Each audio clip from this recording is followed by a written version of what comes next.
and welcome back to Divine Prints by KT. It's your girl Ty, and I am so happy that you decided to come back. You are rocking with me. We are here, we're learning, we're growing, we're prospering, we're making mistakes. Ooh, child.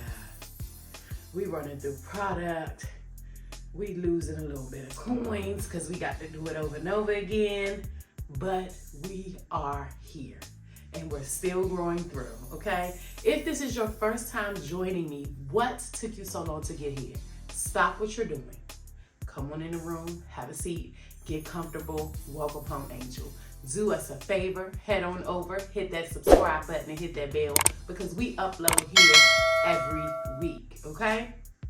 Now, this tutorial this week is gonna be a little bit different for me because this is a lot. Y'all know I'm always learning. We learn here together. Anytime I'm doing something, most of the time I'm doing it for the first time.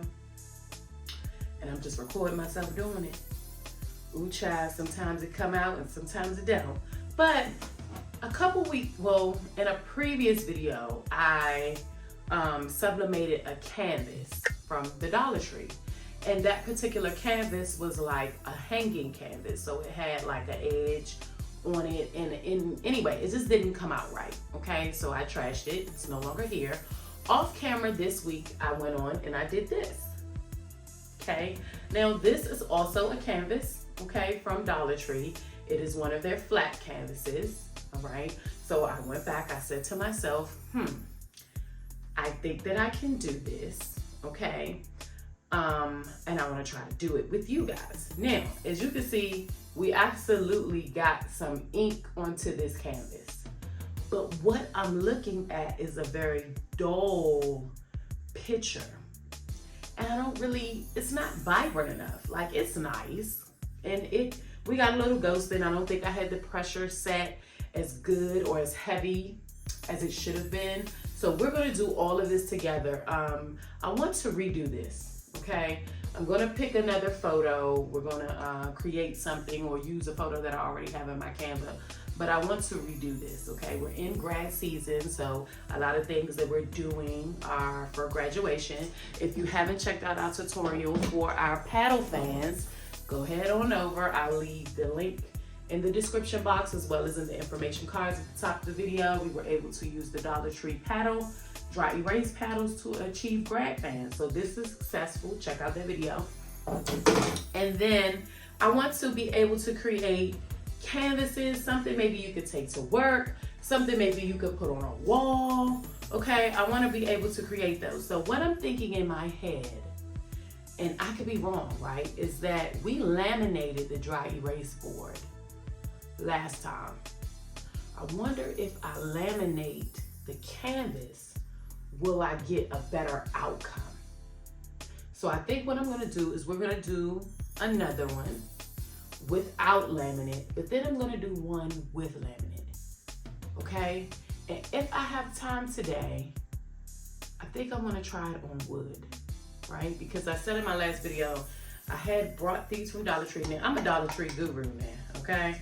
So y'all, I'm gonna figure it out. If it's a cheaper way for us to do it, I'm gonna do it.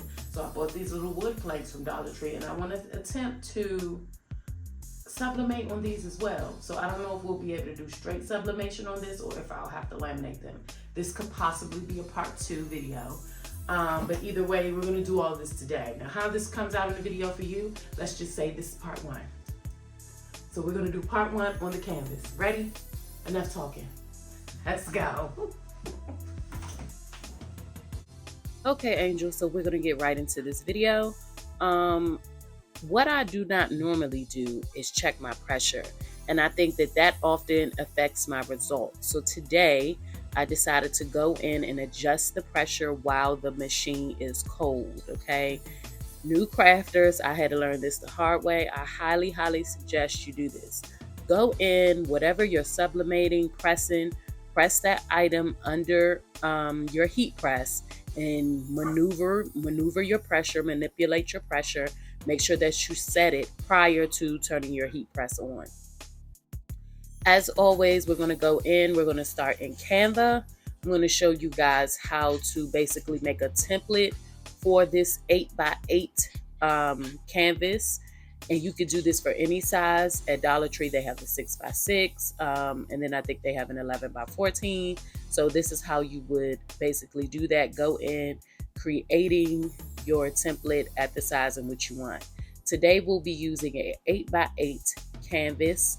I'm going to show you how to do this using my logo for Divine Prints by KT. I don't have anything in my pictures or anything like that with my logo on it. So I'm going to take up the entire real estate of this 8x11 template, okay? Because I want my logo to appear big on the 8x8 canvas. I hope I'm making sense. So if I were making this the 8x8 size as the canvas is, I would just stretch out this image to 8x8. But because I want my logo to appear large, I'm going to use the entire area on the document. Okay, so I hope that made sense.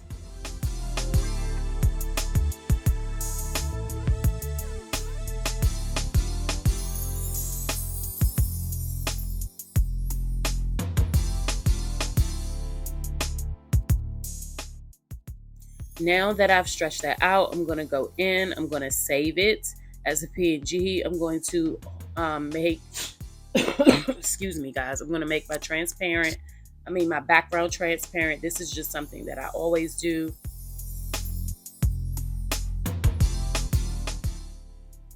Now I'm going to make sure that my printer settings match my computer printer settings. We're going to go ahead and print that. We're going to observe the print preview, and we're going to process that print. So while that print is processing, we're going to go ahead and get my canvases ready.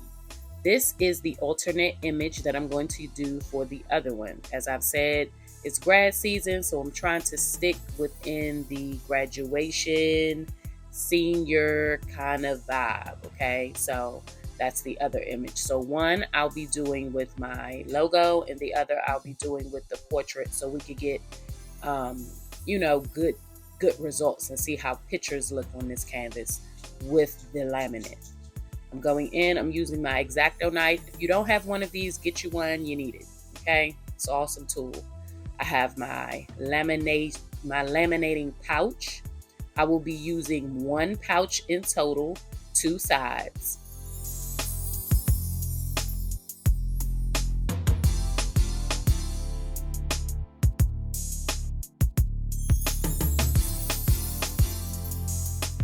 Okay, so like I was saying, I'm going to be using one pouch, 2 sides. So when we are laminating objects for sublimation, we want the shiny side to be up, and we want the frosted side to be down on our surface. Okay, I hope that makes sense. So the frosted side is going to be on the canvas, and the shiny side is what I'm going to press on. All right, make sure that you get that part correct, okay? Now we're going to laminate this at 385 for 20 seconds only, okay? 385 for 20 seconds only. This is hot. Y'all, I burnt the heck out of my hands. Make sure you put on your heat gloves. If you don't have heat gloves and you are using a heat press, you are wrong, okay? Make sure you get you some heat gloves. As you can see, I could barely pick that thing up. I'm going over into my drawer. I'm getting out my heat gloves. And yeah, because it was super-duper hot. Okay? Checking it out, making sure that it's fully laminated. I'm happy with the results. We got a clean laminated canvas. And now we're going to swap out, and I'm going to do the same thing to my second one, ensuring that my frosted side is down on the canvas, my shiny side is up.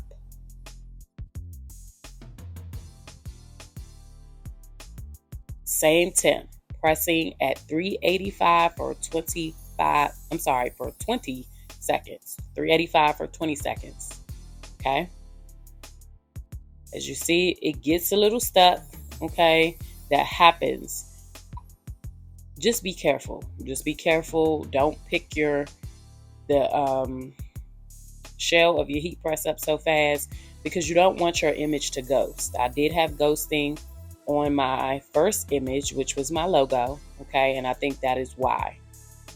Now I'm going to remove all of this extra laminate paper. I'm taking my X-Acto knife. This is going to create a really clean cut edge, okay? I go straight down, follow the line, easy peasy. And I'm going to do that for both canvases.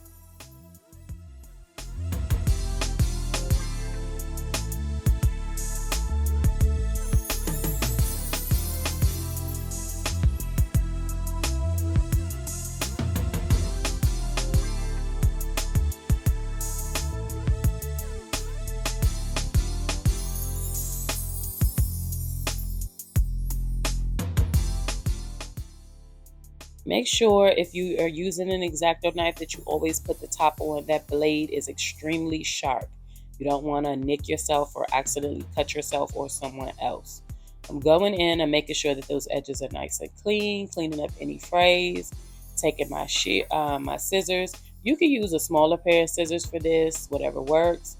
This is just a rule of thumb for me. Anytime I'm sublimating something, I like to clean the surface in which I'm sublimating. I'm taking a small amount of alcohol, 91%. Okay, I'm going in and I'm cleaning this surface prior to placing my sublimation sheet on top.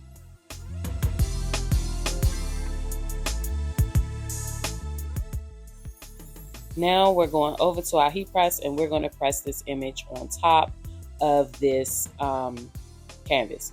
So what I'm doing is I'm lining it up. Okay, I had to turn it over to kind of center it. Make sure that your image is centered. The first couple of times that I did this, my image was not perfectly centered, and that matters in your outcome. Okay, so get you some good sublimation paper. I'm using the HTV Ront. I don't know how I feel about it yet because it's the only sublimation paper that I have really used. Other than Hippo, and I absolutely loved my Hippo sublimation paper.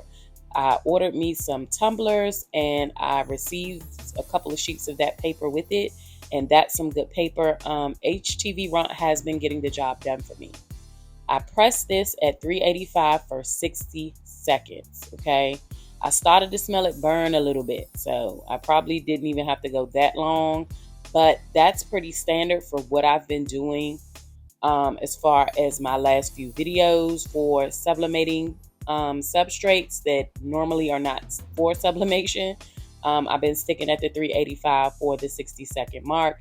This came out absolutely gorgeous. Outside of that minor ghosting that we have, it's still usable. I am still happy with the outcome. I decided to go ahead and use a couple of pieces of heat tape for this image. This is something, again, that I'm going to gift one of my cheerleaders. She's kind of been my template, my go-to girl for me creating all of my graduate content, okay? So I'm going to gift this to her. I want this to come out as perfect as possible. And so I'm going in and I'm going to apply some tape to this one so that I can get least amount of movement as possible. Again, going in, I'm going to press this at 385 for 60 seconds. I'm going to lift it up nice and slow this time. And we're going to reveal it. Y'all, this thing came out flawless. I ain't even gonna lie. Look at how gorgeous this is. I kind of wished I would have stretched the image out, but it's okay. You see here, this works. This is a beautiful alternate for gifting someone a photo. Okay, you could put it on an easel. It's beautiful for a wall. It picked up all the colors. Okay, it picked up all the movement, everything of the original photo. All right, as you can see, the Divine Prints, it had a little minor ghosting, but still usable. This is the image sitting on an easel. I absolutely love it. Dollar Tree, you did your big one with this. That's the minor ghosting that I got there, but still usable. Okay, I'm only using that for content purposes, but get into this. Get into this. You can see the paint splatter, like it just came out absolutely gorgeous. This hack is a do. Okay, it's 100% go for sale. Let me know how you feel about it. Hey angels, welcome back. I am so excited. It works. Y'all, we have went from this doll picture, which it will sublimate now. This is sublimation paper on an 100% cotton canvas from the Dollar Tree, to this. Adding that laminate sheet for the win. Do y'all see this? This is absolutely gorgeous. So this is a very creative and crafty way, okay, to put a photo, a design, anything of your liking, any type of PNG image, okay, printing it on sublimation paper with sublimation ink and putting it on a canvas. And listen, you can do this with any size canvas, okay? This is an 8x8 size canvas. Dollar Tree has canvases as large as this 11x14. Get into this. To put an image on this, and I'm gonna do this in an upcoming tutorial, just for the heck of it, right? Just so we can see how this looks. I have to order some 11x17 laminating pouches. Have to wait for those to get here first, but we are gonna do this. I think I'm gonna do this with more like maybe a family portrait or a portrait of myself or my kids. But this works. Y'all know we're in graduation season, so all of my designs, everything that I'm doing right now is just building up towards creating content for my grad packs. So this is something that can be added to your grad pack, a canvas, okay? And a little rooter for your tutor. Dollar Tree also has the easels for these canvases to go in, all right? They have these little things, and you can take it and you can sit your canvas in it on your desk or wherever you want your canvas to sit, okay? On top of your fireplace. You could go, this was just the design that I printed out. I could have definitely stretched this design out to where no white would have been showing. This was, again, a design that I had previously created and I didn't enlarge it. I believe this was a 6x6 design. This is an 8x8 canvas. So I could have made this, went in and resized this design to an 8x8 and it would have covered this canvas in its entirety. Something very similar to this, okay? But the possibilities are endless, all right? Get into this, okay? Get into it. All of this. Child, I tried it, didn't I? New crafter, okay, on my journey, building my content, building my items that I'm going to offer, okay? These are even cute to hold up at graduation if you don't get a fan. Like they're $1.25. Y'all, $1.25 and maybe $10 for a pack of 100 sheet pouches, and the profit, ching ching, okay? Ching ching. Get into these tutorials. I hope that they're helpful. I don't know what our next one is going to be on, okay? But it's going to be on something amazing. All right, let's continue to grow. Let's continue to learn together. I'm super happy about progress. You know, I'm in a season of growth, and progression is just meaning everything to me right now. So to see me, my starting point, and then how I'm growing, I'm just sitting here looking at these canvases like, wow, I really figured this out. I really figured out a way to bring really nice items to people that can create amazing memories. You can even do this with memorial items, people who maybe have passed on, and just give some peace, some memory to people. You know, this is something that my cheerleader will forever have. She loves things like this, trinkets, keepables, memorables. So her mom loves stuff like this. So I'm just happy that I could be a part of her journey, not just as her coach, but as being able to create awesome things for her that she can have as keepsakes. Crafting is a blessing, okay? Pay it forward. Make sure you do something nice for somebody. Keep growing through. Don't forget to hit that subscribe button. Don't forget to hit that bell. I will catch you guys in the next video. It's DivinePrintzKT out. Bye! Don't forget to follow us on Instagram either. All right. See y'all in the next one.